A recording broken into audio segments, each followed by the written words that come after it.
आज हम समझेंगे गति के बारे में। गति क्या होता है। जब हम गति का नाम लेते हैं तुरंत हमारे दिमाग में बहुत सारी चीज़ें चलने लगती है। क्या?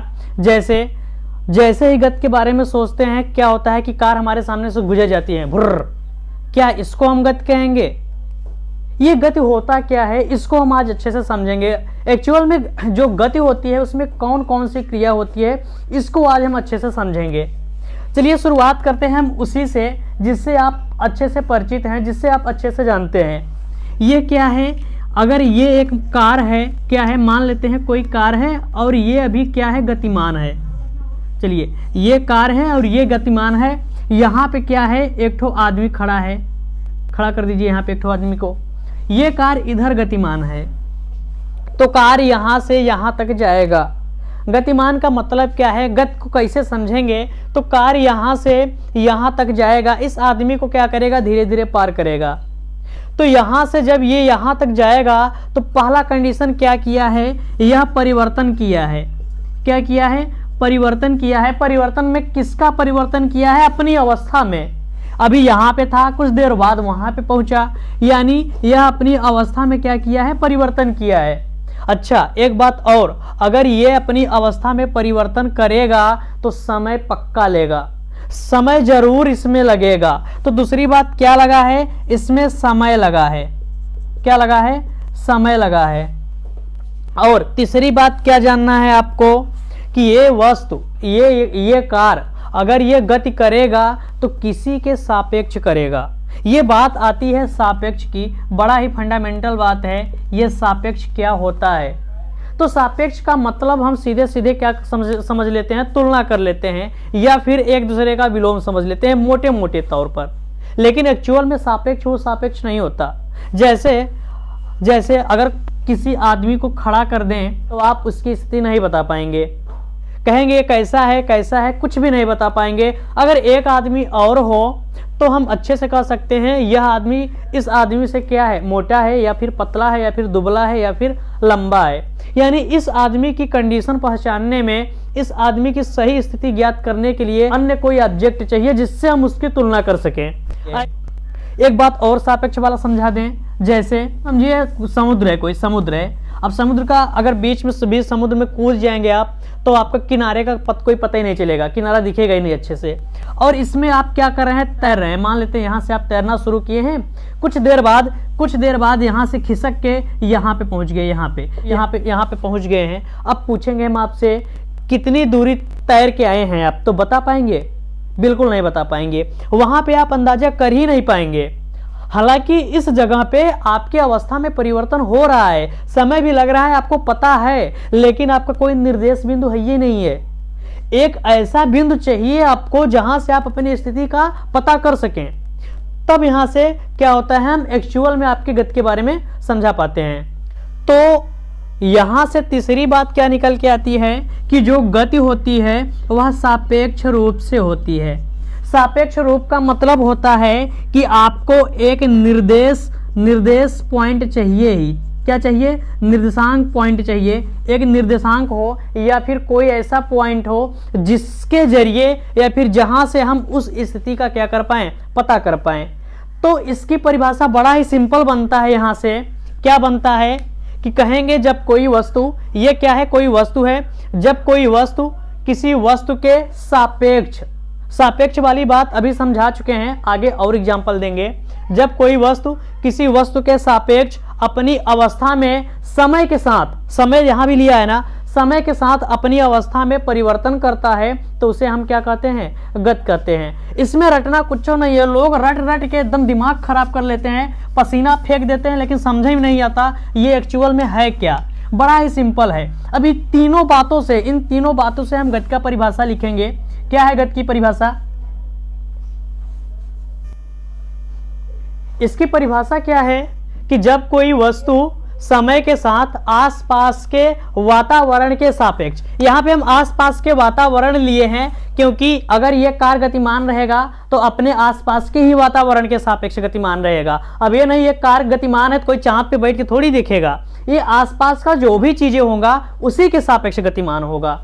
आसपास वातावरण के सापेक्ष अपनी स्थिति में, वही बात है, अवस्था बोले या उसकी स्थिति बोले, अपनी स्थिति में परिवर्तन करता है, गति कहलाता है। बड़ा ही सिंपल है। क्या? जब कोई वस्तु किसी वस्तु के सापेक्ष या आसपास वातावरण के सापेक्ष समय के साथ अपनी स्थिति में या अपनी अवस्था में परिवर्तन करे, गति कहते हैं। इसमें हम एग्जाम्पल लिखे हैं, उदाहरण में कार की गति पेड़ के सापेक्ष, पेड़ के सापेक्ष या कोई व्यक्ति खड़ा होगा उसके सापेक्ष। तो ये जो कार है, मान लेते हैं इधर गतिमान है, तो किसके सापेक्ष है? इस आदमी के सापेक्ष है। ये आदमी देखेगा कि हा कार आ रही है हमारे, मारेगा धक्का, इसको भी फेंका जाएगा ये।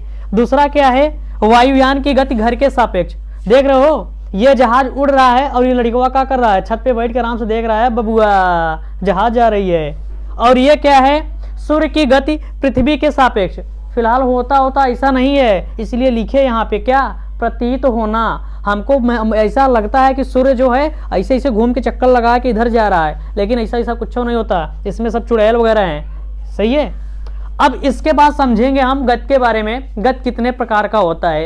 ये तो एग्जाम्पल थे, 2-3 एग्जाम्पल, बहुत सारे ऐसे एग्जाम्पल हैं जिससे हम गति को अच्छे से समझ सकते हैं।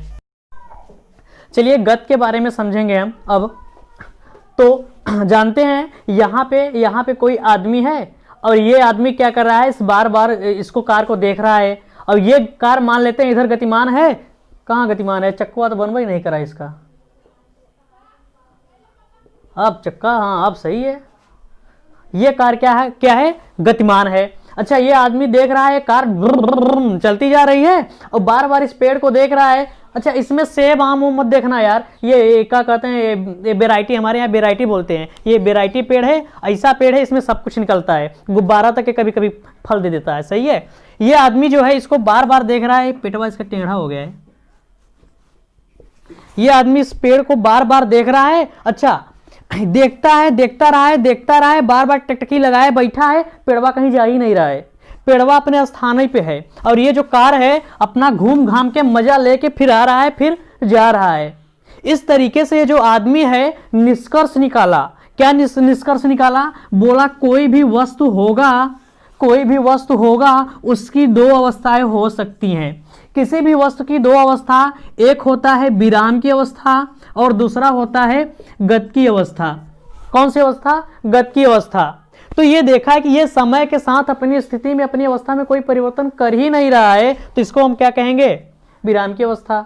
और ये जो कार है ये क्या कर रहा है? समय के साथ अपनी अवस्था में परिवर्तन किए जा रहा है, तो इसको हम क्या कहेंगे? गति की अवस्था। लेकिन ये बात भी झूठ है, पेड़ पौधे भी गतिमान होते हैं, क्योंकि जब पेड़ पौधे लगाए जाते हैं तो छोटा सा रहता है। ये मान लेते हैं पौधा छोटा सा भी है, समय लगेगा, जब समय लगेगा तो इसकी स्थिति में परिवर्तन हो जाएगा आसपास वातावरण के सापेक्ष। आसपास के वातावरण का सापेक्ष का मतलब है कि अन्य पेड़ों की तुलना में बड़ा हो जाएगा, जो और कुछ भी होंगे आसपास से, तो उससे तुलना करेंगे तो देखेंगे इसकी लंबाई में क्या आ गई है? वृद्धि आ गई है। तो इस तरीके से हम कह सकते हैं क्या किया? पेड़ भी क्या है? गतिमान है। फिर क्या है? फिर ये अगर चट्टान को मान लें या फिर कोई गेंद मान लें और गेंद कंटिन्यू यहीं पड़ी है, जमीन पे पड़ा है, तो ये क्या है? यह हमारा विराम अवस्था में है। जब तक कि इसको कोई लात नहीं मारेगा या इसको छेड़खानी नहीं करेगा तब तक तो ये हमारा क्या रहेगा? विराम की अवस्था में रहेगा। हमारे कहने का मतलब सिर्फ ये है कि किसी भी वस्तु की 2 अवस्थाएं हो सकती हैं। पहली अवस्था ये कि वह हमेशा विराम में रहे, दूसरी अवस्था वो कि वह हमेशा गतिमान हो। जैसे हमारी पृथ्वी क्या है? हमेशा गतिमान है। यह हमेशा क्या करता है? चक्कर लगाता रहता है सूर्य का। और अगर बात करें इस पृथ्वी पे ही कोई अन्य चीजों का मान लेते हैं, जैसे कोई ईंट सामने आपके रख दें और कंटिन्यू वो वहीं पे पड़ा रहे, तो यानी वह आपके सापेक्ष क्या होगा कि स्थिर अवस्था में क्या रहेगा? हमेशा पड़ा रहेगा। तो वही बात लिखे यहाँ पे, किसी भी वस्तु की 2 अवस्थाएं हो सकती हैं, एक विराम की अवस्था और दूसरा कौन सी अवस्था हो सकता है? गति की अवस्था हो सकता है। अच्छा, ये जो विराम की अवस्था होता है यह समय के साथ क्या रहता है? समय के साथ क्या रहता है? अपने अवस्था में कोई परिवर्तन नहीं करता। समय तो लेगा, समय के साथ अवस्था में परिवर्तन नहीं करता। अवस्था बोले या स्थिति बोले, परिवर्तन नहीं करता। लेकिन जो गति की अवस्था होती है वह समय के साथ कंटिन्यू क्या करता रहता है? अपनी अवस्था में या अपनी स्थिति में हमेशा क्या करता है? परिवर्तन करता रहता है। यानी इसमें क्या होता है? परिवर्तन होता है समय के साथ समय के साथ स्थिति परिवर्तन होता है, स्थिति में परिवर्तन होता है। अगली हेडिंग है गति के सापेक्षता का नियम। गति का सापेक्ष क्या होता है, सापेक्ष नियम क्या होता है, इसको समझते हैं। ये मान लेते हैं कोई कार है, ये इधर गतिमान है और ये जो आदमी है खड़ा है। ये आदमी इस कार को देख रहा है तो इसको ये प्रतीत हो रहा है कि ये जो कार है वो क्या कर रहा है कि हमारी ओर आ रहा है। यानी जब ये आदमी इसको देखेगा तो इसको ऐसा लगेगा कि कार इसकी ओर क्या है, गतिमान है। अब यह आदमी अब इन बैठे हुए आदमियों को देख रहा है, इसमें एक तो ड्राइवर है, 2 यात्री बैठे हुए हैं। अब ये आदमी इनको देख रहा है तो तब भी इसको वही लग रहा है कि इस कार के साथ साथ ये यात्री भी उसकी ओर क्या हो रहे हैं, उसके ओर आ रहे हैं। लेकिन इसमें बैठा ड्राइवर और इसमें बैठा ये जो यात्री है, ये देखेगा, इस आदमी को देखेगा कि इसको ऐसा लगेगा कि हम इसकी ओर क्या हो रहे हैं, गतिमान है, इसकी ओर जा रहे हैं। लेकिन जब इसको देखेगा तो उसको पता ही नहीं चलेगा, उसको ऐसा लगेगा ही नहीं कि क्या है, कि आपस में गतिमान है। क्यों? क्योंकि समय के साथ इसके और इसके बीच में कोई परिवर्तन नहीं हो रहा है। लेकिन अगर बात यही कही जाए, यहां पे कही जाए, तो समय के साथ इसके और इन सब के बीच में क्या हो रहा है, स्थिति में परिवर्तन होता जा रहा है। तो यहां पे क्या होगा, इसे कहते हैं हम सापेक्ष की गति, ये सापेक्ष रूप से गति हो रही है। एक बात और आती है क्या, कोई प्लेटफार्म होगा, वहां से जब ट्रेन छोड़ती है, मान लेते हैं क्या है, ट्रेन है बड़ी सी, और यहां से जब ट्रेन छोड़ती है तो इस ट्रेन में बैठा व्यक्ति ऐसा समझता है कि जो प्लेटफार्म है हमसे पीछे चला जा रहा है। और प्लेटफार्म पे अगर कोई खड़ा आदमी देखे इस ट्रेन को तो उसको ऐसा लगेगा कि ट्रेन हमसे दूर होती जा रही है। यानी कहने का मतलब क्या है। अच्छा, एक बात और इसमें बता दें, अगर यही ट्रेन में बहुत सारे आदमी बैठे हो और वही आदमी, ये आदमी इसको देखेगा तो इसको लगेगा कि ये आदमी हमसे दूर होता जा रहा है। लेकिन यही आदमी जब इसको देखेगा तो इसको ऐसा लगेगा कि ये आदमी हमारे पास ही खड़ा है और हमेशा खड़ा है, यानी स्थिर है, इसकी अवस्था में कोई परिवर्तन नहीं हो रहा है। तो ये क्या है, सापेक्ष की गति है। यहां से निष्कर्ष क्या निकला है कि कोई भी वस्तु पूर्ण रूप बोले या निरपेक्ष रूप से बोले, निरपेक्ष का मतलब पूर्ण रूप से अपने आप में जो होता है, एब्सोल्यूट कहते हैं, पूर्ण रूप से गतिमान या विराम की अवस्था में नहीं होता। वह अगर गतिमान या विराम की अवस्था में होगा तो किसी न किसी के क्या होगा, सापेक्ष होगा। जैसे हम कहें पृथ्वी गति कर रही है तो पृथ्वी किसके सापेक्ष कर रही है, हमारे आपके सापेक्ष नहीं कर रही है। हमको आपको तो पता ही नहीं चलता कि पृथ्वी गतिमान है। यह जो पृथ्वी है सूर्य के सापेक्ष क्या करती है, गति करती है। तो वही बात इसमें है निष्कर्ष में कि कोई भी वस्तु गतिमान होगा या फिर विराम की अवस्था में होगा तो किसी के सापेक्ष होगा। अगली हेडिंग आती है हमारी स्थिति का निर्धारण करना।